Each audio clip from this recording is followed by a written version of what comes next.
PNB bank का महाघोटाला, जिसमें 11,400 करोड़ रुपए का चूना लगाया गया। आरोप है कि 2011 से वो बैंक को धोखा देते आ रहे हैं। मोदी और उसके सहयोगी पीएनबी के मुंबई की एक ब्रांच से LOU लेते थे और इसी आधार पर उन्हें विदेशों में आसान शर्तों पर उधार मिल जाता था। ऐसे में आसान शर्तों पर कर्ज लेकर विदेश में माल खरीदकर उसे भारत भेजा जाता था, जहां प्रोसेसिंग होती और फिर सामान को आखिरी में एक्सपोर्ट कर दिया जाता था। LOU फर्जी थे और इस तरह से उस आधार पर लिया गया कर्ज भी फर्जी हुआ। खास बात यह है कि सरकार खजाने को चूना लगाने वाले नीरव मोदी 7 साल से घोटाला भी करते रहे और लंदन, पेरिस और न्यूयॉर्क में मौज मस्ती भी जारी रही। अब इनकी कारगुजारी राजनीतिक गलियारों से लेकर आम जन तक की जुबान पर है। इस फर्जीफाड़े पर सत्ताधारी भारतीय जनता पार्टी और मुख्य विपक्षी दल कांग्रेस आमने सामने है। दोनों राष्ट्रीय दल एक दूसरे के कार्यकाल में इस घोटाले के जन्म के दावे कर रहे हैं। वहीं इस बीच ये जानकारी सामने आ रही है कि 11,400 करोड़ रुपए के इस महाघोटाले के ज्यादातर साख पत्र यानी लेटर ऑफ अंडरस्टैंडिंग 2017-18 के दौरान जारी किए गए या उन्हें रिन्यू किया गया। हालांकि घोटालेबाज और उसके साथ अब माल्या और ललित मोदी भी इस तरह देश छोड़ चुके हैं। हम इनके पीछे और इनके ऊपर कार्रवाई करने के लिए बहुत एक्शन ले रहे हैं, उनको भी पकड़कर ले आएंगे, मगर चोरी हुआ इनके प्रोत्साहन के कारण, ये भूलना नहीं है। आप ना जल्दी आगे नहीं बढ़िए, पीछे भी एक बार देखना कि कब हुआ, किसके कारण हुआ, इतना बड़ा चोरी का समर्थन किसने दिया। How did the PMO deal with it? When this was all in the public domain, what was the PMO doing?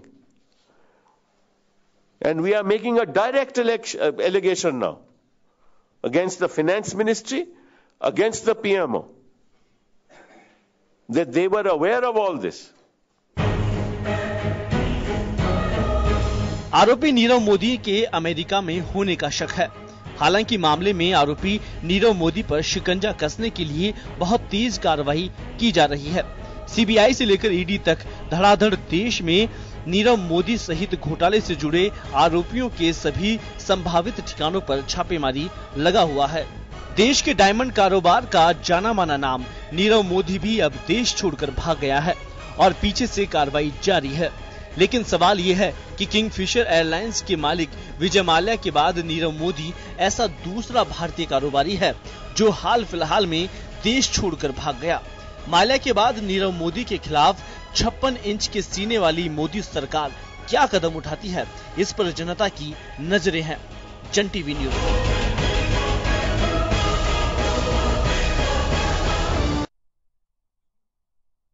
प्रधानमंत्री जी को बाहर आके कहना पड़ेगा कि क्या हुआ, क्यों हुआ और इसके बारे में प्रधानमंत्री जी क्या करने जा रहे हैं। सुना है कि उनके ऑफिस को भी पता लगा था, पहले मोदी जी के ऑफिस को पता लगा था कि नीरव मोदी जी ने 22,000 करोड़ रुपए देश की जनता के चोरी किए हैं और कोई रिस्पॉन्स नहीं आया।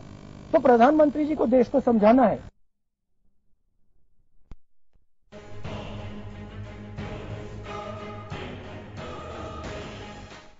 पीएनबी बैंक का महाघोटाला, जिसमें 11,000। नमस्कार, जन टीवी में स्वागत आपका। मैं हूं योगेंद्र, आप देख रहे हैं खास खबर। खास खबर हम बात करेंगे पीएनबी स्कैम को लेकर। जिस तरह की एक चीज सामने आ रही है, अर्थव्यवस्था से जुड़ा मामला है, फाइनेंशियल इश्यू है। 11,332 करोड़ रुपए का या करीब 11,500 करोड़ रुपए का यह मामला है।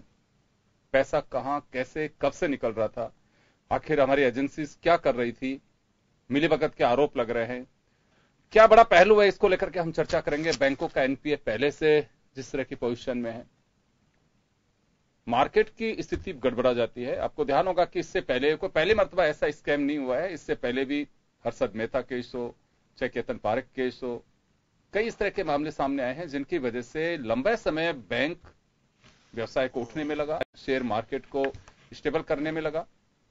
खैर चलिए हम चर्चा शुरू करेंगे। हमारे साथ लोकेश मिश्रा साहब है, बैंक एम्प्लॉयज एसोसिएशन के पदाधिकारी हैं। सुरेंद्र धाकड़ साहब पेशेवर चार्टेड अकाउंटेंट, कांग्रेस के नेता हमारे साथ हैं। आरपी विजयवर्गीय साहब भाजपा नेता और चार्टर्ड अकाउंटेंट हमारे साथ साथ हैं, और तनवीर अहमद साहब लॉयर हमारे साथ हैं। आप सभी का स्वागत है। मैं लोकेश जी आपसे जानना चाहूंगा, इस स्कैम को आप किस तरह से देखते हैं? क्या ये आंख बंद करके खुले खाने की खुली छूट दी गई इसमें? देखिए, जिस तरीके की स्थिति सामने आई है, यह तो मान के चलिए कि रातों रात सब कुछ नहीं हुआ और 6-7 साल तक लगातार यह प्रक्रिया चलती रही है। अगर जी, यह तय बात है कि जिस तरीके की स्थितियां पेश की जा रही हैं, सच में वो नहीं है। एक शाखा के स्तर पर ये ट्रांजैक्शंस हो जाएं, यह बात किसी के गले उतरेगी नहीं। Software interbank financial telecommunication system के तहत जो ट्रांजैक्शन होता है, वो किसी भी बैंक के प्रधान कार्यालय की डीलिंग रूम के मॉनिटरिंग के अंदर होता है। लगातार अगर ये ट्रांजैक्शन स्विफ्ट के माध्यम से हुए हैं, और आज जो पीएनबी चाहे अपनी एफआईआर में करे तो, और चाहे सीईओ अपनी प्रेस वार्ता में अगर ये बात करें तो, मात्र ये कह देना कि बहुत निचले स्तर के 2 स्टाफर्स ने अगर इतना बड़ा स्कैम कर दिया, यह समझ नहीं आता।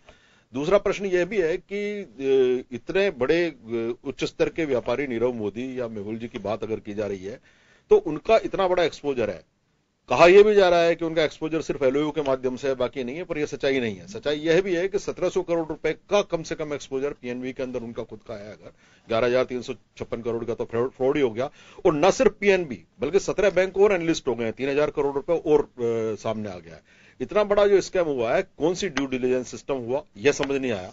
ड्यू डिलिजेंस एक ऐसी टर्मिनोलॉजी है जो बैंकिंग इंडस्ट्री के अंदर दोनों प्रोफेशनल चार्टर्ड अकाउंटेंट अगर यहां बैठे हैं, राजनीतिक पार्टी कोई भी हो, सवाल सिर्फ यह है कि अगर ड्यू डिलिजेंस है तो नीरव मोदी को इतना बड़ा फाइनेंस या इतना बड़ा जो एक्सपोजर दिया गया है, उसमें ड्यू डिलिजेंस कहां मिसिंग था और कैसे हो गया? सबसे बड़ी बात तो यह है। दूसरी बात की जा रही है कि स्विफ्ट और फिनेकल सिस्टम, सीबीएस सिस्टम की इंटरफेसिंग अगर नहीं है, वो कहते हैं स्विफ्ट के माध्यम से ट्रांजैक्शन हो गया। हम कौन से जमाने में जी रहे हैं? टेक्नोलॉजी क्या 20 साल पुरानी हिंदुस्तान चलाता रहेगा? और हम ग्लोबल लेवल पर हम कंपटीशन की बात करेंगे। अगर फिनेकल सिस्टम जो बैंकिंग इंडस्ट्री का एक बेसिक सिस्टम है, मुझे अच्छे से याद है एसबीआई का अपना इन हाउस सिस्टम है, दूसरी बात है, लेकिन फिनेकल को सबसे पहले अडॉप्ट करने वाला पंजाब नेशनल बैंक था। And Punjab national bank is the largest second bank of the country. That is also एक सिस्टम आपने जो अडॉप्ट किया, उसको आप कोप अप नहीं कर पा रहे हैं, आगे उसको इंटरफेस नहीं कर पाए अगर, और आपने स्विफ्ट के साथ कोर बैंकिंग को इंटरफेस नहीं किया, तो इतनी बड़ी पोल कैसे हो गई? फिर जिस संगठन से मैं आता हूं, हम लगातार करीब पिछले 20 साल से लगातार ये कहते आए हैं कि हमारा ऑडिट सिस्टम बैंकों का परफेक्ट नहीं है, वीक है। क्यों नहीं? एक सेंट्रल ऑडिट ब्यूरो होना चाहिए। साइबर पे जो डिपेंडेंसी हो गई है टेक्नोलॉजी वाइज, तो ये साइबर क्राइम है। अगर मैं यूं बात करूं, कहीं ना कहीं इसमें साइबर क्राइम का भी पुट है। तो साइबर सिक्योरिटीज बैंक के अंदर जो होनी चाहिए वो क्यों नहीं है? किस तरीके से? डीलिंग रूम कहां चूका? आपकी रेवेन्यू न सिर्फ 11,356 करोड़ रुपए के एक्सपोजर से खराब हुई है, बल्कि उसके सामने जो कमीशन होना चाहिए था बैंक गारंटीज का, उसकी बुकिंग का क्या हुआ? नोस्ट्रो अकाउंट में वो ट्रांजैक्शंस कैसे हो गए? अचानक जनवरी के 4 ट्रांजैक्शन 5 ट्रांजैक्शन की करके एक एफआईआर दर्ज करके, और हम ये बात करेंगे हम क्लीन बैंकिंग की गारंटी देते हैं, हम क्लीन बैंकिंग करके रहेंगे, हम अपने जो लॉस है उससे डबल का स्कैम, जो लॉस है उससे डबल का स्कैम हो गया। पीएनबी का जो कैपिटल है उसके वन थर्ड एक्सपोजर इस लॉस के अंदर बुक हो गया। तो कहीं ना कहीं देश की बैंकिंग व्यवस्था से लोगों का एक विश्वास उठ जाने की स्थिति आ जाएगी, और आम जन अपना पैसा बैंकों में रखे या ना रखे, ये भी एक भय की स्थिति समाज के अंदर व्याप्त हो रही है। तो मेरा मानना यह है कि यह एक बहुत बड़ा स्कैम है, और आपने सही रेफर किया, हर्षद मेहता के स्कैम से हमने नहीं सीखा, हमने चेतन के स्कैम से हमने नहीं सीखा, तो हम उस सिस्टम को हम सनसनी, हाँ माल्याक्त से नहीं सीखा। हम एक समय की सनसनी होती है, कुछ दिन वो डिबेट में रहता है, कुछ दिन वो मीडिया के माध्यम से भी समाज के अंदर रहता है, उसके बाद उस विषय को भूल करके हम चल देते हैं। अर्थव्यवस्था खोखली हो गई। आम आदमी 1,50,000 के कर्ज में भी अगर आ जाता है तो वो तनाव में है, और लोग 11,356 करोड़ रुपए देश से लेकर जाते हैं, तो ज्वेलरी के शोरूम्स आज भी ओपनली इनॉग्रेट कर रहे हैं। That is a reality. तो ये मेरा कंसर्न है। यहां एक चीज और मैं बताना चाहूंगा कि हमारे यहां पे स्टेटस सिंबल पैसा होना चाहिए। पैसा कैसे आ रहा है, उसके बैक हिस्ट्री क्या है, लेकिन पैसा है तो समाज सेवी भी होता है। बड़े नेता उसके कैरेक्टर को भी भूल जाते हैं कि इसके बैकग्राउंड क्या है, जरा वो तो पता करना चाहिए। मुझे लगता है कि एजेंसीज का भी बहुत बड़ा इसमें डिफॉल्ट है। एजेंसीज को जब मालूम है कि ये शख्स इतने लंबे समय से, सबसे बड़ी बात तो है कि डाउस में मोदी साहब के साथ उनकी फोटो वायरल हो रही है, कैसे वहां तक पहुंच के एजेंसीज कर क्या रही है? सिर्फ इस वजह से कि वो बड़े डायमंड व्यवसायी है और बिल्कुल डायमंड की तरह चमकता है उनका कैरेक्टर, मुझे तो बड़ा आश्चर्य है कि एजेंसीज भी इस तरह से आंख मूंद लेती हैं। उस वक्त एक छोटा सा आदमी होता है, उसका वेरिफिकेशन करने में इतने चक्कर लगाने पड़ते हैं, लेकिन जिनके पीछे उनका इतिहास तो देखा जाना चाहिए। पैरेलल एजेंसीज गवर्नमेंट किसी की भी हो, कभी आती हैं जाती हैं, लेकिन जो एजेंसीज हैं वो स्थायी रूप से रहती हैं। उन्हें कम से कम उनके चिट्ठे तो तैयार करके रखने चाहिए कि ये इस कैरेक्टर का आदमी है। एजेंसी का काम है आगाह करना देश की लीडरशिप को कि अमुक व्यक्ति को आप कहीं पे भी लेके जा रहे हैं, इसका बैकग्राउंड ये है, कभी भी देश छोड़ के जा सकता है। उसके बाद जैसी इच्छा हो, कम से कम कभी किसी की हिस्ट्री जब, क्योंकि मूवी हमारे यहां तब खुलते हैं जब आप रिटायरमेंट हो जाते हैं, फिर एक बुक लिखेंगे बैठे हुए, बेटे व उससे परेशान होकर के, फिर उसमें लिखेंगे कि मैंने उस वक्त अमुक दिन फलाने देश के प्राइम मिनिस्टर को या गृह मंत्री को अवगत कराया था। लेकिन अरे भाई, उस समय जब तुम्हारी ड्यूटी थी, मोटा पैसा उंगल से नाप के जब आप वसूल कर रहे थे देश का, उस वक्त आपकी आंखें बंद क्यों थी? बहुत सारे ऐसे ऑफिसर्स को फिर हम कोट करते हैं उनको पॉलिटिकल एंगल से कि फलाने उसकी ऐसे देशभक्त, ऐसे एक सच्चे आईएएस ऑफिसर। भाई आईएएस ऑफिसर सच्चा था ही नहीं, वो उन्होंने कर्तव्य पूरा नहीं किया। जो आदमी अगर जिंदे जी किसी को पानी नहीं पिलाया फिर कहे सपनों में आ रहे हैं, वो तो देवता बन गए और वो उनको चमत्कार दिखा रहे। क्या चमत्कार दिखाएगा? जो जिंदा चमत्कार नहीं दिखा सकता है, मुझे उम्मीद है कि मरने के बाद को चमत्कार दिखा पाता होगा। तो मुझे तो लानत है ऐसे अधिकारियों पे भी जो समय रहते अगर वो आंख मूंद के बैठे हुए हैं तो बहुत ही बड़े हिंदुस्तान को धोखे में रख रहे हैं।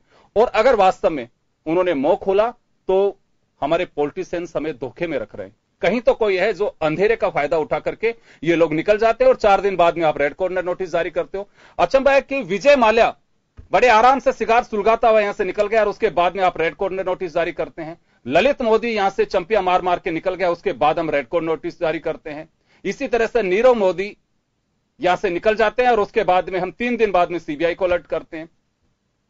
मुझे लगता है कि देश महान है। ईस्ट इंडिया कंपनी के बाद भी आज हमें इतनी ताकत है, कोई हमें लूटता है हम वापस खड़े हो जाते हैं। चलिए एक बार मैं वकील साहब आपके पास आना चाहूंगा, किस तरह से देखते हैं इस केस को? कहीं कोई डिफॉल्ट है और अदालत भी अपना काम कर सकती है कि आप लेके आइए, लेकिन हमारे यहाँ पे कुछ सिस्टम ऐसे बने हुए हैं कि इंटरपोल भी चाह के कुछ नहीं कर सकता। ललित मोदी के खिलाफ इंटरपोल का रेड कॉर्नर नोटिस जारी, लेकिन क्या बिगाड़ लिया? आराम से शान शौकत से अपने ट्वीट करते हैं, कभी फेसबुक पे चीजें अपलोड कर रहे हैं और वो तो अपने आराम से जीवन जी रहे हैं।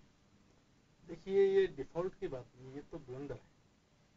ये इतना बड़ा ब्लंडर है कि आप ये देखिए कि छोटे से किसान को भी अपने जमीन के ऊपर, जो उसकी खुद की ओनरशिप की जमीन है, उसके टाइटल की जमीन है, उसके ऊपर लोन लेने के लिए उसका फील्ड वेरिफिकेशन होगा, ड्यू डिलिजेंस की रिपोर्ट बनेगी, वहां पर एक एग्रीकल्चर ऑफिसर अपॉइंट होता है बैंक के अंदर, जो जाकर के उसकी रिपोर्ट लेकर के आएगा और उसके बाद जाकर के उसको कीमत है उसका कुछ हिस्सा, कुछ % आपको लोन मिलता है। हाँ, इतने बड़े बड़े लेवल के ऊपर आपके यहाँ से ट्रांजेक्शंस का हो जाता है और आपको पता नहीं चल पाता। ये एक डिफॉल्ट की बात नहीं, ये तो बहुत बड़ा ब्लंडर है और एक साजिश भी हो सकती है, इससे भी इनकार नहीं किया जा सकता। साइबर क्राइम इसके अंदर है, enforcement directorate has taken initiative, CBI का एफआईआर दर्ज हो चुका है। बट डिस्पाइट ऑफ ऑल, सबसे बड़ा प्रश्न ये है कि how to recover the money, उस रिकवरी का क्या करेंगे? ये इस क्रिमिनल जस्टिस सिस्टम के अंदर सबसे बड़ा डिफॉल्ट है कि यदि कोई अपराध कारित हो गया संपत्ति से संबंधित और उसके बाद अपराधी पकड़ भी लिया गया और रिकवरी नहीं हुई, तो रिकवरी का कोई इलाज नहीं। बिल्कुल, जबकि मैं कहता हूं कि material can not be destroyed, उसकी फॉर्म बदल सकती है। आप हीरे से सोने में बदल दोगे, सोने से प्लेटिनम में बदल दोगे, लेकिन वो नष्ट नहीं हो सकता, तो जाएगा कहां? तो इट मस्ट बी रिकवर्ड। और इस क्रिमिनल जस्टिस सिस्टम के अंदर, सीआरपीसी के अंदर एक संशोधन की भी आवश्यकता है कि recovery has to be made, investigating authority, investigating agency has to ensure the recovery has been effected. वही मोटिव होना चाहिए। उसके बिना तो हमारा 11-11.5 करोड़ रुपए देश का चला गया, कोई ले गया, उसको 10 साल की सजा हो भी गई, तो देश का पैसा वापस कैसे आया? जिन लोगों का पैसा था वो वापस आया कैसे? How to recover it? That is a big question sir. जी ताकड़ साहब, आपके पास में आना चाहूंगा मैं। देखिए 2011 से ही ये खेल चल रहा है और यहां मैं तो ये नहीं चाहूंगा कि किसी भी राजनीतिक दल को सहम का खेल खेलना चाहिए कि आज कोई बचाव में आ रहा है, कोई लेकिन बात यह है कि अब तक के जो स्कैम्स हैं हम उनसे सबक नहीं ले पा रहे हैं, हमारी एजेंसी सबक नहीं ले पा रही है, या तो कहीं ना कहीं हमारे सिस्टम पे इस तरह का लचीलापन है कि हर व्यक्ति जानता है कि कुछ नहीं होगा, कुछ दिन की चर्चाएं होती है, समाचार पत्रों की सुर्खियां बनेंगी, तब तक आंख मूंद के बैठ जाए, भांग का टंटा लो, ऊपर से रबड़ी खाओ और सो जाओ, कुछ नहीं होगा। क्या इस तरह के हालात है हमारे देश में? योगेन जी, जो हमारा जो सिस्टम है वो सिस्टम कोलैप्स है इसके अंदर। 2011 की अपन बात करें तो 2011 में जब ये कहीं ट्रांजैक्शन हुए तो एक हो सकता है एक नॉर्मल बिजनेस पार्लेंस के तहत हुए हों, लेकिन धीरे धीरे बढ़ा। और जो LOU जो होता है, क्या होता है कि जब अपन इंपोर्ट करते हैं तो एक LOU जो बैंक इश्यू करता है स्विफ्ट के थ्रू, जो नोस्ट्रो अकाउंट में जाता है, वहां पर वो उसके हिसाब से पेमेंट करता है। उस LOU की जो अवधि है वो 90 दिन होती है और मैक्सिमम उसको 180 दिन की अवधि का वो LOU होता है। तो यदि हम ये कहें कि ये LOU या और भी कोई ट्रांजैक्शन है वो 2010 से पर्टेन करते हैं तो वो नहीं है। ये सारे के सारे जो है आपको 180 दिन के अंदर है, यानी कि सारे के सारे जितने भी LOU इश्यू हुए हैं वो आपको फाइनेंशियल ईयर 2017-18 के अंदर ही इश्यू हुए हैं। तो ये कहना कि 2010 से एक नॉर्मल बिजनेस पार्लेंस से यदि आज मैंने लोन लिया और रीपे कर दिया, लोन लिया रीपे कर दिया, तो एक बैंकिंग का एक नॉर्मल बिजनेस पार्लेंस है। CBI ने भी जो अपनी FIR दर्ज कराई है उस FIR में ये कहा है कि ये जो ट्रांजैक्शन और जो स्कैम हुआ है ये 2017 के अंदर हुआ है।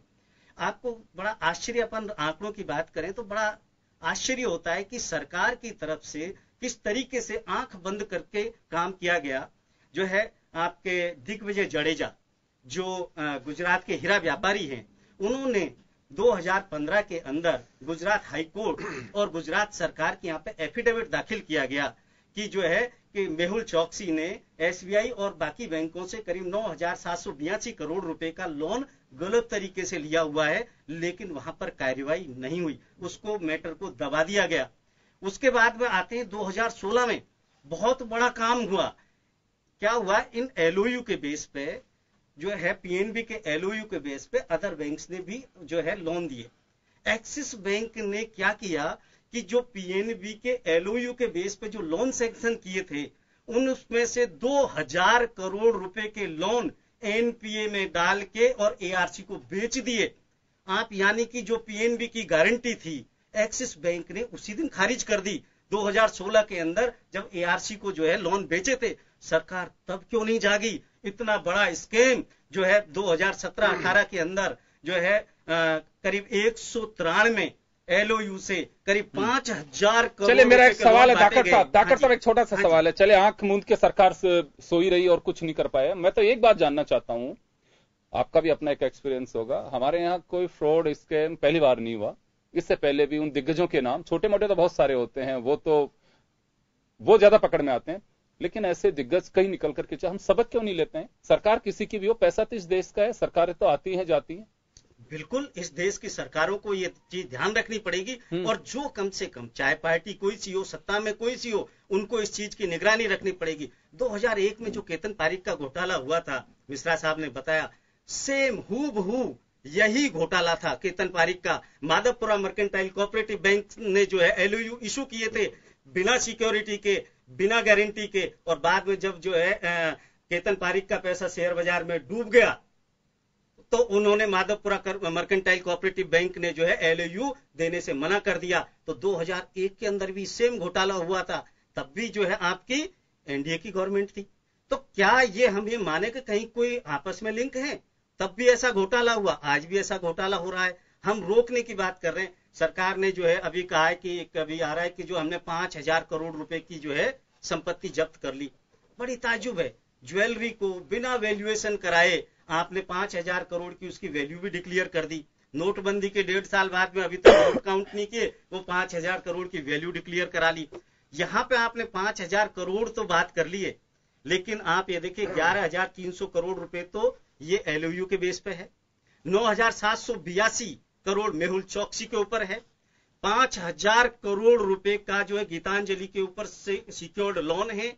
1,700 करोड़ रुपए के जो है नीरव मोदी के ऊपर जो है आपके लोन है। इनकी बात कहीं नहीं कर रहे। रिकवर कैसे होंगे? ये 30,000 करोड़ का है। और आपको एक बहुत बड़ी चीज बताता हूं, PNB जो है देश का दूसरे सबसे बड़ा बैंक है। इसमें भारत सरकार की 57% होल्डिंग है। पिछले 3 दिन में PNB के जो शेयर मार्केट में जो शेयर की वैल्यू है वो 160 रुपए से 120 रुपए आ गई।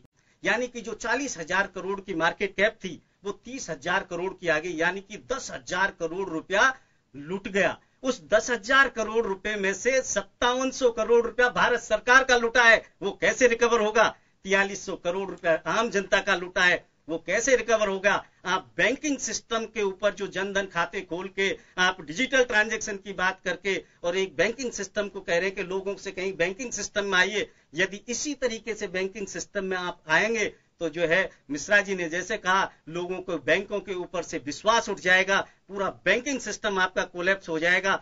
तो यहाँ पे जो देखने की चीज है, सबसे बड़ी चीज है कि यहाँ पे बड़ा ताज्जुब होता है, हर छोटी छोटी चीज पर ट्वीट करने वाले माननीय प्रधानमंत्री जी की तरफ से कोई स्टेटमेंट नहीं है, माननीय वित्त मंत्री जी जो इस फाइनेंस से रिलेटेड है उनकी तरफ से कोई स्टेटमेंट नहीं है। कौन बचाव कर रहा है? रक्षा मंत्री निर्मला सीतारमण, शिक्षा मंत्री प्रकाश जावड़ेकर, कानून मंत्री रविशंकर प्रसाद। चलिए अब आरपी विजय साहब कैसे बचाव करेंगे? आपके प्रहार बहुत सारे कर लिए, विजय साहब भी कुछ कहना चाह रहे हैं। विजय साहब, सबसे बड़ी बात तो यह है कि देखिए राजनीति होगी, इसमें कोई संदेह नहीं है, क्योंकि बहुत सारी चीजें इस केस से जुड़ी हुई हैं, लेकिन मैं तो इतना सा जानना चाह रहा हूं कि हमारे यहाँ सिस्टम ऐसा क्या हो गया कि हम आंख मूंद के बैठ जाते हैं और कोई भी पैसे लेके यहां से बटोर के और रवाना हो जाता है। कई केसेज इस तरह के हो चुके हैं और हम कुछ नहीं बिगाड़ पा रहे हैं। योगेंद्र जी, मैं क्लियर कट बता दूं, यहाँ पे राजनीति नहीं करनी है। इसमें बेसिकली क्या है कि सिस्टम में क्या गड़बड़ रही, कैसे ये सिस्टम का मिसयूज किया गया, ये आप सबको पता है। जिस तरीके से जो इन्फॉर्मेशन आई है उसके हिसाब से बैंक कर्मचारी, अब मैं ये नहीं कह सकता उनका लेवल क्या है, बट जो अखबार में आ रहा है, जो न्यूज में आ रहा है, जो पीएनबी ने बताया है या पीएनबी के सीएमडी ने बताया है, वो सिर्फ ये क्या है 2 से लगा के 10 आदमी तक, उन्होंने अभी तक 18 आदमी को सस्पेंड किया हुआ है। और 18 आदमी का मतलब अभी तक ये दायरा आगे बढ़ सकता है कि 18 से ज्यादा भी हो सकते हैं, और इसको नीचे से लेवल से ऊपर के लेवल भी जा सकते हैं। इसका मतलब कोई मिली भगत लोनी के बीच में और बैंक स्टाफ के बीच में ये मिली भगत हुई है। अच्छा, दूसरी चीज, किस तरीके से इसको फायदा होता है, इस चीज के अंदर कोई डिटेल में नहीं जा रहा। इसके अंदर जो मिसयूज किया वो ऐसे किया कि बेसिकली आज जो लोन होता है वो लोन यहाँ सीबीएस के थ्रू नहीं होगा। इन्होंने जो मिसयूज किया वो स्विफ्ट का किया है। ये स्विफ्ट क्या होता है? बेसिकली एक society for world wide inter bank financial telecommunication, एक जिस तरीके से अपना फैक्स होता है ना उस तरीके का ही होता है। तो इस चीज के अंदर क्या किया इन्होंने, सीबीएस के थ्रू नहीं करके वैसे इंटरफेस होना चाहिए था, स्विफ्ट का और सीबीएस का इंटरफेस होना चाहिए। बट मैं नहीं समझता इतना पुराना बैंक आज की तारीख में सबसे पहले जो टेक्नोलॉजी को अडॉप्ट करने वाला बैंक है उसके अंदर ये इंटरफेस क्यों नहीं है।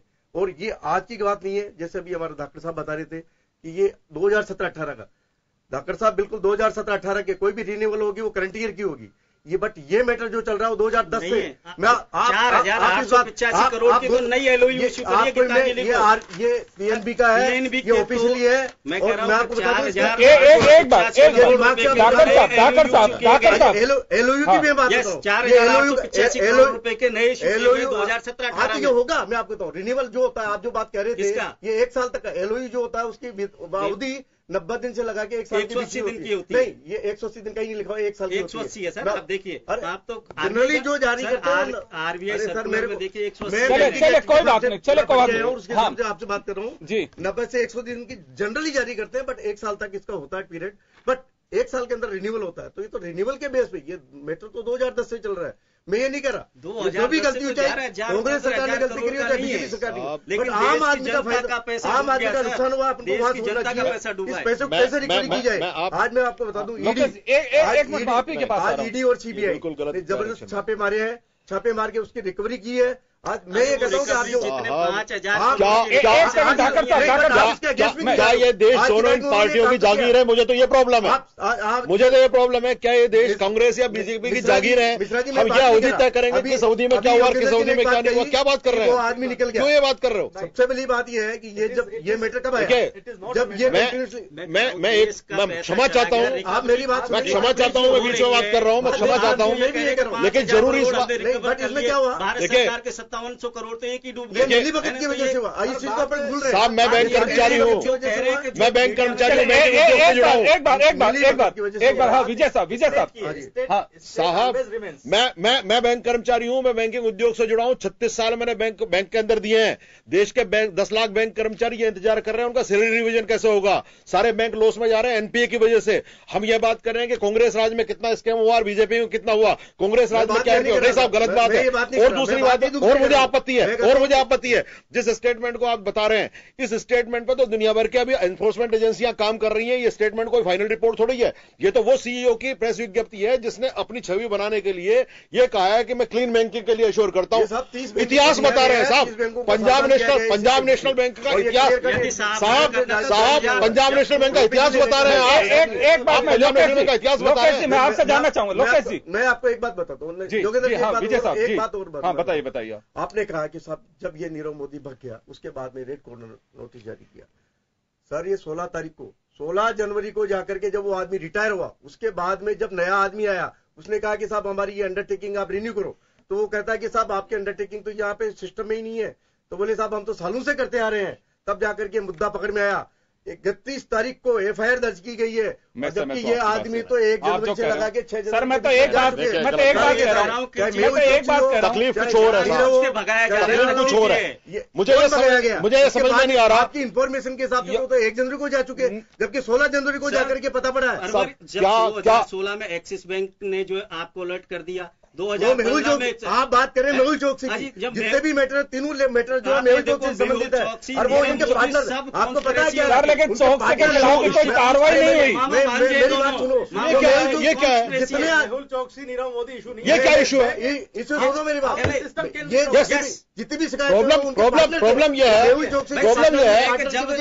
जब 2000 करोड़ वो बच सकता है। अरे साहब प्रॉब्लम ये है कि देश, प्रॉब्लम ये है कि हम सफर हैं, हम सफर हैं, उसके बाद भी जागने चाहिए। हम में से कौन क्या जस्टिफाई करना चाह रहा है?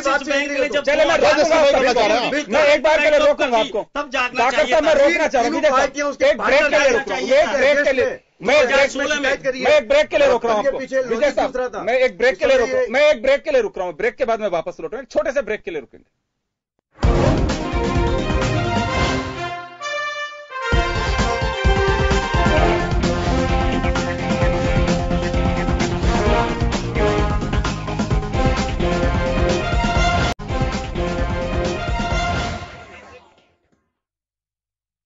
ब्रेक के बाद एक बार फिर आपका स्वागत है। आप देख रहे हैं खास खबर। बात कर रहे हैं हम पीएनबी स्कैम की। अभी भी हम जो बात कर रहे हैं, यहां एक बात समझ में नहीं बैठ रही। राजनीति से हमें अलग हटना होगा, ऊपर उठना होगा कि जो पैसा चला जाता है पब्लिक की गाड़ी कमाई का, और जो विश्वास करते हैं बैंक्स पे कि चलिए हमारा पैसा है कभी काम आएगा, वो हम सिक्योर करके हम बैंक में रख देते हैं और बैंक से मजे कोई और लेके चले जाता है। और वो भी तब जिसकी कोई क्रेडिट वैल्यू नहीं। आप किसी का आज छोटा सा कोई लोन लेने जाता है, आप जिस प्रॉपर्टी पे आप गहन यानी कि आप उसे देते हैं और उसको बदले कुछ पैसा लेते हैं, पूरा पैसा नहीं मिल पाता। लेकिन या तो गजब की बात है, आप विश्वास इस तरह से करे जा रहे हो और पिछले जो फ्रॉड हुए हैं, स्कैम्स हुए हैं, उनसे आप कोई सबक नहीं ले रहे, फिर लूटने के और खुले छोड़ दिए जाते हैं। बड़ी अच्छी स्थिति, मैंने पहले भी कहा कि महान है हमारा हिंदुस्तान। ईस्ट इंडिया कंपनी ने लूटा, मुगलों ने लूटा, उसके बाद अलग अलग सेक्टर में अलग अलग लोग, आजाद भारत में हम लूट रहे हैं और कुछ संभालने वाला नहीं। बड़ी गजब की बात है। हम एक दूसरे पे आरोप लगाते हैं कि आपके तरफ से वो देखिए बड़ी रोचक, और मुझे लगता है एक आम इंसान है, मैं को हल्के में नहीं कह रहा हूं इससे, और लेना भी नहीं चाहिए। ये पार्क, चाय की थड़ी, पान के खोखे, वहां की चर्चा है कि ये हिंदुस्तान गजब है कि कोई लूटता है, भग जाता है और आराम से। और आरपी विजय साहब, ये कोइंसिडेंट हो सकता है, अभी तक की आप चारों स्कैम्स के आप लिस्ट दें, हुआ यही है, जो आदमी देश छोड़ के चला गया उसके चौथे दिन उससे कार्रवाई हो रही है। ये पता नहीं, मैं ये नहीं कह रहा कि सरकारों के नियत में खोट है कि क्या है, लेकिन हालात ऐसे ही बताते हैं कि जिस दिन वो छोड़ के चला जाता है उसके बाद में कहीं से कोई जागृति पैदा होती है। क्योंकि पहले से लोग शिकायतें कर रहे हैं, हम उनको इतने हल्के में ले रहे हैं। हमारी इतनी एजेंसी है, आज किसी के खिलाफ कोई एक मामला थाने में भेज देता है तो उसके लिए तो बाट लगा दी जाती है कि इसकी जांच करिए, पुलिस वाला जा रहा है, कभी कोई जा रहा है, कभी कोई जा रहा है। इसकी किसी ने परवाह नहीं की। एक परिवार कोर्ट के माध्यम से भी आया है तो कम से कम उसकी जांच तो कर लें, हालात क्या हैं। योगेंद्र जी, मैं आपको बताऊं, ये जो बात आप कर रहे हैं कि 4 दिन बाद में एफआईआर दर्ज होती है, ऐसा नहीं है। इस मैटर के अंदर 1 जनवरी से लगा के 6 जनवरी के बीच में इनके जो चारों परिवार के सदस्य है वो बाहर निकल गए, जबकि ये मैटर जो उजागर हुआ है ये 16 जनवरी को उजागर हुआ है। और वो भी इनिशियल स्टेज पे था कि जब वो आदमी रिटायरमेंट हो गया जो पहले एलओयू जारी कर रहा था, और जब दोबारा एलओयू जारी करने के लिए जब उनके पास आए नए आदमी के पास, तो उन्होंने कहा साहब इस तरीके का आपका तो कोई लिमिट नहीं है, या इस तरीके का हमारे पास ऐसा कोई ये नहीं है, आप फिर अगर एलओयू लेना चाहते हो तो आप मार्जिन मनी जमा कराओ। कि कितनी मार्जिन मनी जमा कराएंगे? बोले 100 रुपया लेना चाहते हो तो 110% आपको मार्जिन बनी जमा करनी पड़ेगी, सॉरी कोलेटरल देनी पड़ेगी आपको, 110% कोलेटरल देनी पड़ेगी। कि नहीं साहब हम तो सालों से लेते आ रहे हैं। कि कब से लेते आ रहे हो आप? बोले हम तो 7-8 साल से ये काम कर रहे हैं। तो बोले यहाँ तो ऐसा कोई सिस्टम नहीं है। तब जाकर के उस आदमी ने जाकर के इसकी शिकायत करी, तब जाकर के चीजें खुली। इनिशियली अगर आपको ध्यान हो तो सिर्फ 280 करोड़ की एफआईआर दर्ज हुई है। उसके पीछे रीजन ये था कि वो सिर्फ 5 एलओयू पकड़ में आए थे उस दिन तक। अब उसके बाद में फिर धीरे धीरे इन्होंने किया, ये बढ़ता अभी 11,500 करोड़ के 352 करोड़ 356 के आसपास। मैं ये कहता हूं कि वो फिगर और भी ज्यादा बढ़ सकता है। ये कोई जरूरी नहीं है कि यहाँ पर, क्योंकि अभी तो क्या है कि जो चीजें इन्होंने की है वो डॉक्यूमेंट के अंदर। चलिए मैं तो एक बात जानता हूं, तो जब डॉक्यूमेंटेड नहीं है, चलिए ये आपने सरकार का बचाव कर लिया और आपने जो धाकड़ साहब ने आरोप लगाया उनका जवाब भी दे दिया, बहुत अच्छी तरीके से दिया। मैं तो इतना सा जानना चाहता हूं, आप एक बहुत ही एक मजे चार्टेड अकाउंटेंट हैं और इसमें खेल में चार्टेड अकाउंटेंट भी कई मिक्स हैं, शामिल है। या खेल कहां हुआ है? कम से कम देश की जनता ये तो जानना चाहती है कि कहां पकड़ा जाना चाहिए था, क्यों नहीं पकड़ा गया। मैं आपको बताऊं, जो मेरे हिसाब से जो बनता है योगेंद्र जी, इसके अंदर जो मिलीभगत हुई है, मैं इंटरफेस जो सीबीएस का और स्विफ्ट का होना चाहिए था वो इसमें कहीं मिसिंग है। और ये स्विफ्ट अगर आपने डायरेक्ट कर दी, इसमें हुआ क्या मैं आपको बता दूं, इसके अंदर आपकी योल जो जारी हुआ ना एलओयू, उसके अंदर छोटी अमाउंट है, सीबीएस में आ रही है अमाउंट है, सारी आ रही है, उसी से पकड़ में आया है।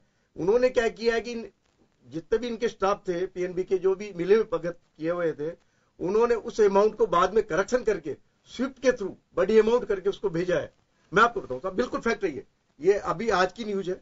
इसके अंदर जब जांच में ये चीज सामने आई है कि इन्होंने क्या किया है कि उस अमाउंट को बढ़ा करके और स्विफ्ट के थ्रू भेजा है, तो वो पकड़ में नहीं आया, क्योंकि सीबीएस के अंदर वो नहीं है। सीबीएस की अमाउंट तो बहुत मीगर अमाउंट है, बहुत छोटी अमाउंट है, और इन्होंने उसको करोड़ों रुपए में, अरबों रुपए में उसको कन्वर्ट कर दिया, और इसी वजह से ये चलिए मैं एक बात जानना चाहूंगा, के अंदर नहीं होने, चलिए मैं रोकना चाहूंगा, मैं आपको बता रहा हूं आज की न्यूज मिश्रा साहब एक घंटे पहले की न्यूज, आपने सही कहा, जो आप कह रहे हैं सही कह रहे हैं। मैं मिश्रा साहब के पास जाना चाहूंगा। मिश्रा साहब, मैं एक चीज इतना सा जानना चाहता हूं कि एक आम किसी भी कंज्यूमर, एक इंसान का एक सवाल हो सकता है, क्या ऐसा कोई वजह थी, हम इतने अंधेरे में थे, या बिल्कुल ऐसी कोई तरीका था कि जिसको हम पहचान नहीं पाए? कोई ऐसा था इतने सालों के अंदर हम जिसे आइडेंटिफाई नहीं कर पाए, ऐसी कोई वजह रह सकती है, या इसे पहचाना जा सकता था समय के रहते कि हाँ ऐसा खेल चल रहा है? एक पूरा विजिलेंस का मैकेनिज्म देश के अंदर चलता है, और बैंकिंग जैसे सेंसिटिव इंस्टीट्यूशन के अंदर विजिलेंस गाइडलाइंस हैं कि किसी भी इंसान को एक पद पर 3 साल से अधिक नहीं रखा जाना चाहिए,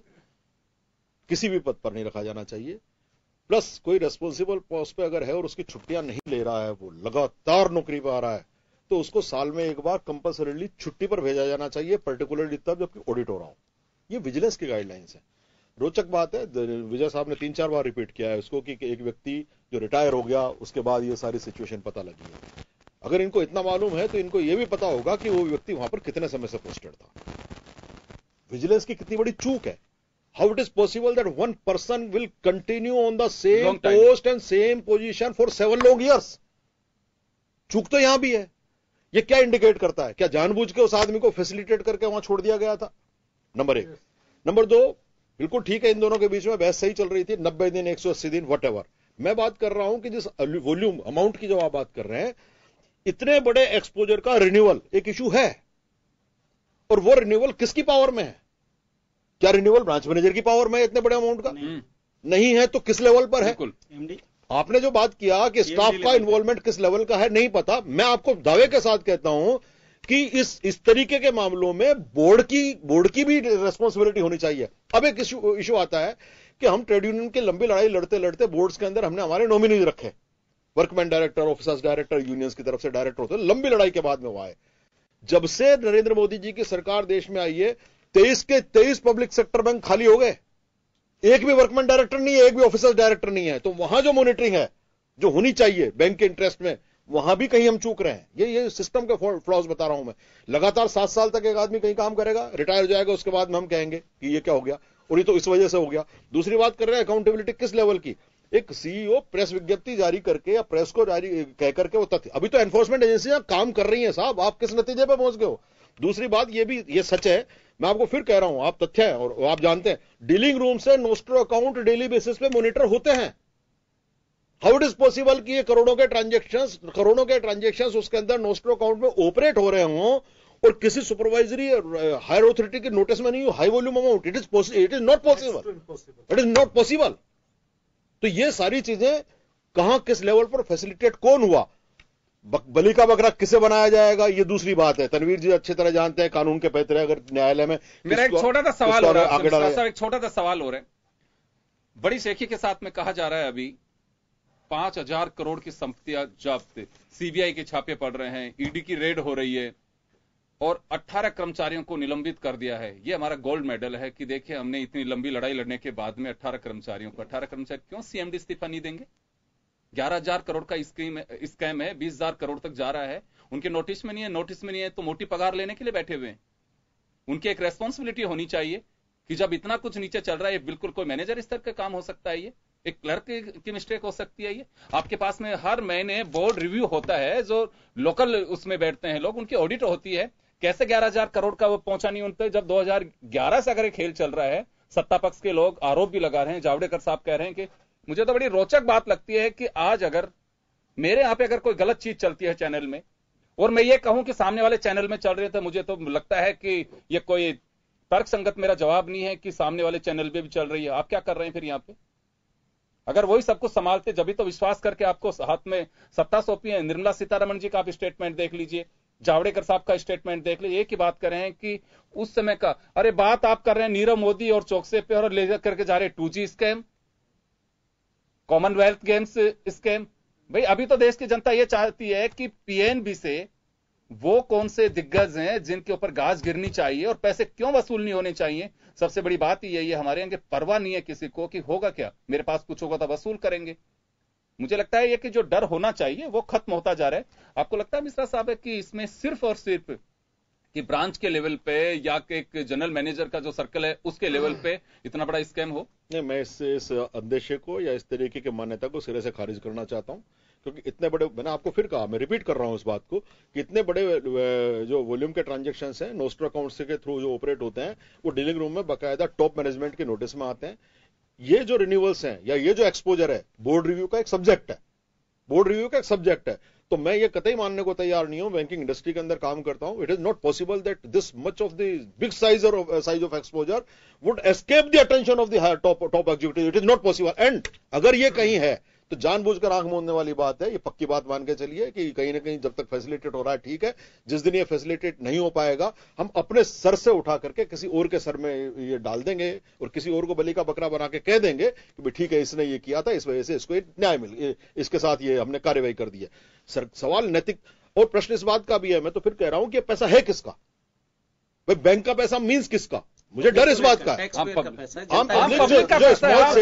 जो स्मॉल सेवर है, मैं तो कहूंगा, तो ये कहना भी सर मैं तो कहूंगा कि उस ट्रस्ट का पैसा, उस विश्वास का पैसा है जो बैंक पे भरोसा करता है। प्रश्न इस बात का। तो ये आम जनता को भी समझने की जरूरत है कि कोई मान कर चल रहा हो कि पीएनबी का पैसा लेके भाग गया, पीएनबी का नहीं, स्मॉल सेवर का पैसा, पब्लिक का पैसा चला गया, ये समझने की बात है। मैं आपको एक बात बताता हूँ, यहाँ पे आप जो बात कर रहे हैं ये हो रहा है कि अगर ऑफिशियली ये काम होता तो ये सारी परमिशन लेने की दरकार होती, चाहे बोर्ड में जाता, चाहे कहीं जाता, चाहे ऊपर के डायरेक्टर्स के पास जाता। बट ये ऑफ द रिकॉर्ड सारे काम हो रहे हैं। सर नोस्ट्रो अकाउंट ऑपरेट हुआ, मैं आपको बता दूं, विजय साहब नोस्ट्रो अकाउंट ऑपरेट हुआ, नोस्ट्रो अकाउंट में क्रिएट किया उन्होंने, तो डीलिंग रूम से मॉनिटर हुआ, हो गया। किसका सुपरविजन में होता है वो? बेसिकली मेरी बात सुनो, उससे पैसा सप्लायर को चला गया। आप देखो इधर नोस्ट्रो, सर मैं आपको वही निवेदन कर रहा हूं, लेकिन वो अकाउंट ट्रेजरी डिपार्टमेंट चला गया। विजय साहब आप दोनों सी हैं, मैं देखिए आप दोनों प्रोफेशनल चार्टर्ड अकाउंटेंट ऑडिट करते हैं। सर डीलिंग रूम पूरी तरह बैंक के ट्रेजरी डिपार्टमेंट के सुपरविजन में चलता है और ट्रेजरी डिपार्टमेंट बाईपास हो ही नहीं सकता, ट्रेजरी डिपार्टमेंट हो ही नहीं सकता sir. Treasury manager it is not possible के ब्रांच के, और मैं नहीं जानता हूं डिप्टी मैनेजर कौन है, मुझे क्या लेना देना। ये फर्जी है, लेकिन ये सिस्टम पॉसिबल है। फर्जी एलओयू जारी हुई है, पता पड़ा फर्जी एलओयू हो लेने दें हम, फर्जी एलओयू हो रहे हैं, जब फर्जी एलओयू हुए उस फर्जी एलओयू को आप सीडीएस में तो आए, जब ऊपर के लेवल पे अरे कौन मॉनिटर करेगा सर? मैं कह रहा हूं नोस्ट्रो अकाउंट किसका है? नोस्ट्रो अकाउंट किसका है? पीएनबी का है ना, उसमें ऑपरेशन हुए। नहीं सेम डे साहब, सेम डे ट्रांसफर हो गया तो डेबिट क्रेडिट हुआ ना सर। सर, डेबिट क्रेडिट उस दिन हुआ ना सर, पैसा तो नोटिस में आना चाहिए, हो ही नहीं सकता, नहीं आया हो ही नहीं सकता, नहीं आया नोटिस सर। जो आपके अकाउंट में सर, एक मिनट, आपके अकाउंट में योगेंद्र जी किसी दिन 4 लाख रुपए जमा होते हैं, पासबुक में उसी दिन विड्रॉ हो जाते हैं, आप पासबुक प्रिंट कराएंगे, उसका डेबिट क्रेडिट दोनों नजर आएगा, आप कह दोगे यार तो सेम डे चला गया, मुझे तो पता नहीं चला। Is it possible? अगर कोई फ्रॉडुलेंट ट्रांजैक्शन आपके अकाउंट में हो गया और पासबुक में जिस दिन, ठीक इसी तरह से ट्रेजरी रूम के अंदर नोस्ट्रो अकाउंट ऑपरेट होता है, नोस्ट्रो अकाउंट के अंदर ट्रांजैक्शन रिफ्लेक्ट कर रहे हैं। मैं जो आपको कह रहा हूँ साहब, ये तो फर्ज सरकार कोई नहीं, तो बैंक की गलती, मेरा फिर क्या है, मैं ये कहीं देखिए फिर वहीं आ गए आप लोग। जब भाजपा और कांग्रेस की राजनीति की बात कर रहे हैं, ये मेरी प्रॉब्लम ये है, हम ये कह रहे हैं कि इसका ये क्या है, ये क्या अभी तक आपके पास जो हम इस डिबेट को किस तरफ ले जाना चाहते हैं, ये दिक्कत है। डिबेट को नहीं ले जाना चाहते भाई 10 से हो रहा हो या 17 में हो रहा हो, सवाल यह है कि इंडस्ट्री सफर कर रही है, आम जनता सफर कर रही है, सिस्टम ठीक होने का नाम नहीं ले रहा, वो करने देना चाहता नहीं है। चेक एंड बैलेंस ठीक करने की दरकार है। बेसिकली आज भी गलती रही है, चले वो भी होगा। विजय साहब, अगर आप 2001 में भी चले आप दोनों से मेरा सवाल है सर, मेरे दोनों से सवाल है, मैं दोनों से एक सवाल है, मैं दोनों से विजय साहब, मेरा तो दोनों से सवाल है 6871 सर, विजय साहब मैं दोनों से सवाल, चले छोड़िए, मैं तो कह रहा हूँ कुछ नहीं हुआ सर, मैं तो कह रहा हूँ कि चले छोड़िए, 11,356 करोड़ को छोड़िए, भूल जाइए, कोई बात नहीं। मैं तो सिर्फ इतना सा आप लोगों से दोनों से जानना चाह रहा हूं कि हमारे डेमोक्रेटिक सिस्टम में राजनीतिक दल चुनाव लड़के, जो चुने हुए बहुमत के जो दल के नेता होते हैं, जिन्हें हम यहां बैठाते हैं, वो देश के प्रधानमंत्री बनते हैं, मुख्यमंत्री बनते हैं। मैं तो आपसे जानना चाह रहा हूं कि इतने फ्रॉड हो चुके, हम उनसे सबक नहीं ले रहे हैं, या आज भी इस हिंदुस्तान को हम किसी ईस्ट इंडिया कंपनी का इंतजार कर रहे हैं कि कोई भी आएगा लूट के चला जाएगा? कितने ललित मोदी आकर के चला गया, विजय माल्या माल बटोर के चला गया, हम सबक नहीं ले रहे उनसे। आप बात कर रहे हैं, हम इंतजार कर रहे हैं, मैं कह रहा हूं ईस्ट इंडिया कंपनियों को न्योता दे रहे हैं देश में, बल्कि आप तो कह रहे हैं कि हम इंतजार कर रहे हैं, हम तो बाकायदा एफडीआई ओपन करने के नाम पर 100% एफडीआई ओपन करने के नाम पर ईस्ट इंडिया कंपनियों को न्योता दे रहे हैं देश में। लेकिन हम लोग क्या न्योता दे रहे हैं, क्यों नहीं पकड़ पा रहे? न्योता दे रहे हैं, उनसे सबक क्या ले रहे हैं? अभी तक इतने जो स्कैम हुए हमारे, और इसका दोष हमारे सर पे है क्या? हम तो ये और क्या, मैं यहां आपके चैनल के माध्यम से कह रहा हूं कि हमारा वेतन समझौता बकाया है, सारे बैंकों को एनपीए के नाम पर रेड में डाल रखा है, ऊपर से 11,500 रुपए का ये स्कैम आ गया सामने। अब होगा क्या? देश का बैंक कर्मचारी जो अपने वेतन समझौते के लिए सर पीट रहा रो रहा है, उसका क्या होगा? लोकेश जी, आप इस बात को तो मानेंगे कि इसमें बैंक कर्मचारियों या बैंक स्टाफ की भी कहीं कहीं गलती तो है। अरे साहब, ये तो मैं कह रहा हूँ सीएमडी है, कोई भी है, किसी भी लेवल मैं तो खुद ही ये कह रहा हूँ साहब, ये गलतियां तो करी है किसी ने किसी। लेकिन नीरव मोदी साहब, मैं कुछ और कहना चाहता हूँ साहब, मैं कुछ और कहना चाहता हूँ साहब, नीरव मोदी या मेहुल चोकसी जैसे इस तरह के जो बायर्स हैं, वो कभी भी डिप्टी मैनेजर या ऑफिसर या क्लर्क के लेवल पर कोई लाइसेंस नहीं करते हैं। ये मुद्दे की बात है, इस बात को आप समझ लें सर। आप जो बात कर रहे हैं कि हम जो निचले स्तर के कर्मचारी अधिकारी जो काम करते हैं ना, मैं उनकी बात कर रहा हूं साहब, जिस लेवल पर भी उन्होंने लाइसेंस मेंटेन किया होगा। नीरव मोदी से आप एक्सपेक्ट करते हैं कि ब्रांच के छोटे स्तर के अधिकारी से लाइसेंस करेगा? क्या बात कर रहे हैं? नहीं, आपकी बात बिल्कुल सही है, बट ये 16 जनवरी को क्यों हुआ है? अगर वो आदमी रिटायर नहीं होता तो आज भी ये नहीं होता। मैं कह रहा हूं ये सारी ये जो किसकी चूक मैं कह रहा हूं, किसकी साहब? जो सेंट्रल विजिलेंस की साहब 7 साल से वो आदमी क्या कर रहा था वहाँ? मैं पूछ रहा हूँ 7 साल से कर क्या रहा था वो आदमी वहाँ? इसका जवाब कौन देगा? उस ब्रांच में 7 साल तक वो आदमी बैठा था। मैं आपको मेरा प्रश्न यही है साहब, वो आदमी बिल्कुल आप सही कर रहे हो। हाँ, तो हम इसको बांटना चाहिए था। देखिए, बट ये कहाँ पे हुआ, क्या हुआ, ये देखिए, हिंदुस्तान की चालू हो गया ना भाई। अब ये ईडी और सीबीआई की जो एफआईआर दर्ज हुई है, वो छापे हुए हैं, अब सब चीजें निकल के आएगी। फेथ खत्म करके जनता के पैसे डुबाने के लिए ये आज एक दिन का काम नहीं है। हो मैं ये नहीं कह रहा, मैं तो कहता हूँ कि इसमें इन्वेस्टिगेशन की दरकार है, लेकिन सरकार इसमें भी राजनीति ढूंढ रही है। अरे सरकार जिम्मेदारी ले साहब, करेक्टिव मेजर्स नहीं है साहब, करेक्टिव मेजर्स नहीं है, अकाउंटेबिलिटी नहीं है, सरकार विजिलेंस ढूंढ रही है। साइबर वो कौन करेगा? मैं कहता हूँ कि आप तो कह रहे पर कौन करेगा? चले मैं एक डाकर साहब, मैं तनवीर अहमद जी के पास जाना चाहूंगा। आपको पता है सुरेंद्र जी, मैं आपको बताऊं बैंक की ऑडिट कितने दिन में होती है? स्टैट्यूटरी ऑडिट आपको पता है, मेरे को आजकल पता है। तो साहब क्यों करते हैं? आजकल तो मंथली Actually मैं ये ऑडिट है, कहता हूं, कंकरेंट ऑडिट है, गवर्नमेंट आजकल को तो इस पे भी ध्यान देना चाहिए कि देखिए, बैंकों की जो ऑडिट होती है हाँ। वो 3 दिन में और 4 दिन में एक आदमी को करनी पड़ती है ब्रांच की ऑडिट, जबकि वो ब्रांच होती है 2000 करोड़ की, उसको 4 दिन में विजय करनी पड़ती है। विजय साहब विजय साहब तनवीर अहमद बिल्कुल जी, गलत तरीके से विजय साहब, उसको adopt करके उसको सुरेंद्र audit जी करवानी एक बात चाहिए। प्लीज। विजय साहब ये एक बार मैं भविष्य में रोकना चीजें चाह रहा नहीं। हूं आपको। मैं तनवीर अहमद जी के पास में जाना चाहूंगा। तनवीर साहब, मैं ये जानना चाहता हूं कि क्या वास्तव में अब वक्त आ गया, पहले किसने इससे सबक लिया नहीं लिया, हमें इन नजीरों से नसीहत मिली कि नहीं मिली, ये सबके सामने है, लेकिन क्या वास्तव में ये हमें अब अमेंडमेंट करना चाहिए कि आपकी रिकवरी रेशो के, आज भी कहते हैं कितने चोर पकड़े गए, अरे चोर तो पकड़े गए लेकिन जिसका माल लुट गया उसकी बरामदगी कितनी है? सबसे बड़ा तो यह है। देखिए ऐसा है कि यहाँ पर सबसे पहले तो क्रिमिनल, क्योंकि कानून के अंदर act and omission both are offences. कोई चीज करना, कृत्य करना और कृत्य करने से विरत रहना, दोनों ही अपराध की श्रेणी में है। तो इसलिए विजिलेंस सेल से लेकर के टॉप मैनेजमेंट जो है, all are responsible for this conspiracy, for this offence which has been committed, और इसके लिए उनको दोषी सिद्ध कराने के लिए सारी पूरी जो प्रक्रिया है उससे गुजर करके दोष सिद्ध कराया जाना चाहिए। पर मूल प्रश्न फिर खड़ा होता है कि रिकवरी का क्या होगा।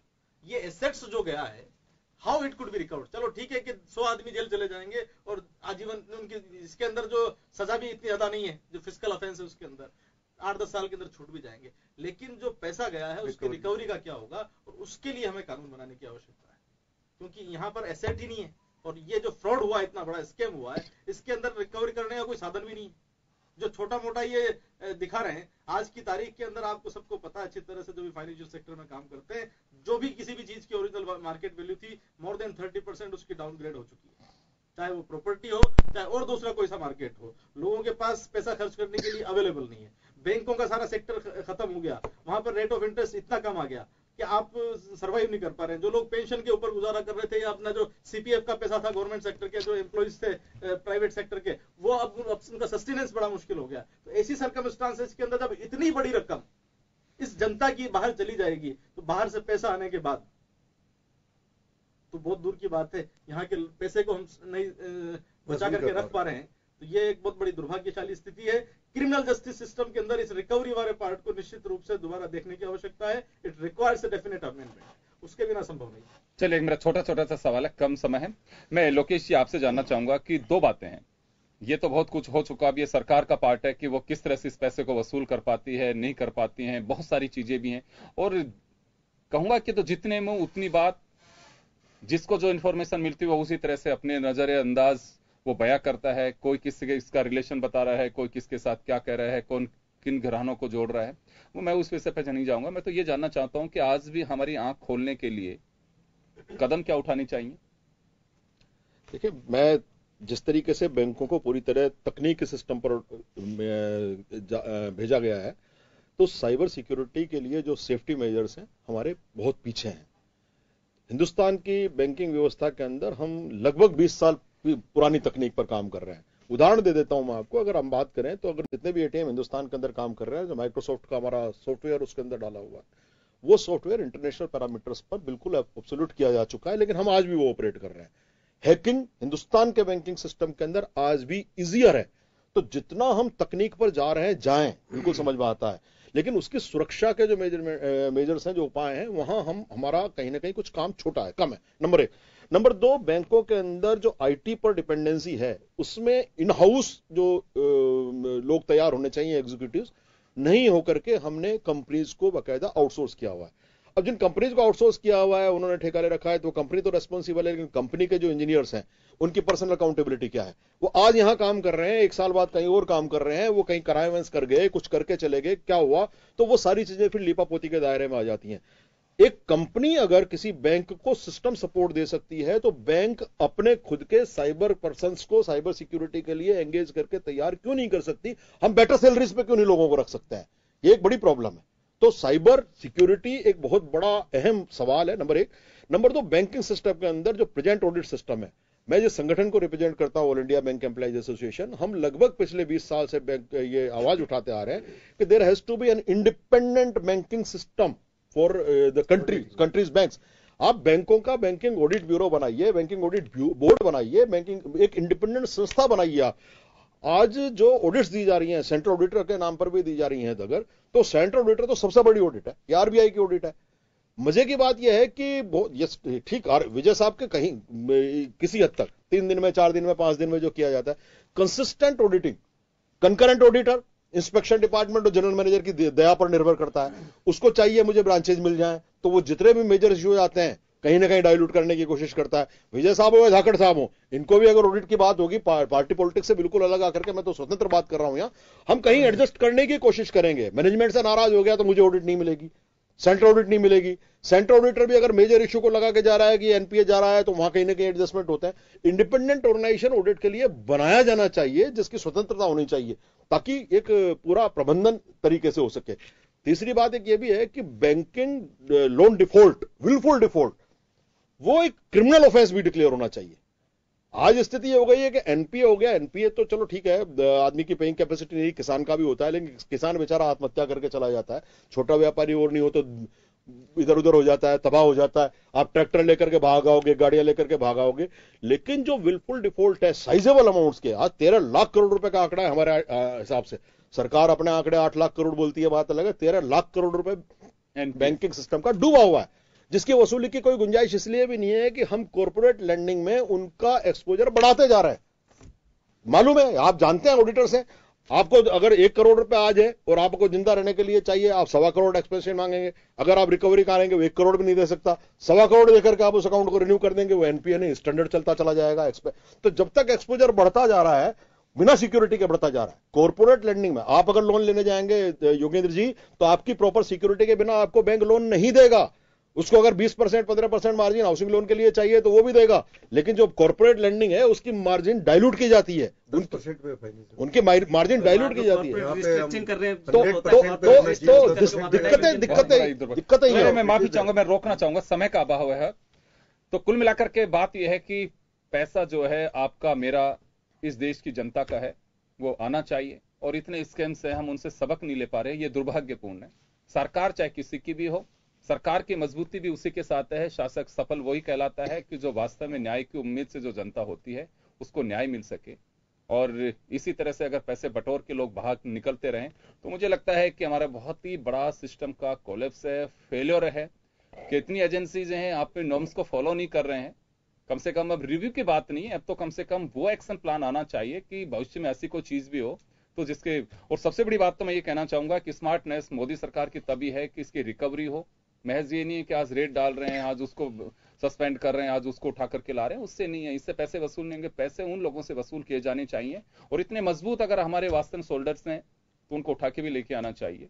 जो लोग आराम से समुद्र के किनारे बीच से सेल्फी लेकर के और इस हिंदुस्तान को भेजते हैं कि मैं मजे में हूं, आप भी ऐसे करिए तो आपका भी स्वागत वहां होगा, बहुत ही दुर्भाग्यपूर्ण है। जब सोचते हैं इन चीजों को तो मुझे लगता है कि आम पब्लिक को बड़ी तकलीफ होती है कि मेरा एक ट्रैक्टर जिसका डिफॉल्ट हो जाता है, जिसमें दिन में 3 चक्कर बैंक वाले लगाते हैं, मुझे चोरों की तरह भटकना फिरता है, जबकि मेरे दिल, दिमाग और मन में किसी तरह की कोई कपट और ये कहें कि कुटिल किसी तरह की कोई गंदगी नहीं बसी है, उसके बावजूद ही मुझे इस तरह के दौर से गुजरना पड़ता है। तो बड़ी पीड़ा की बात है ये। चलिए, बहुत बहुत शुक्रिया आप सभी का, और खास खबर में इतना ही। दीजिए इजाजत, नमस्कार।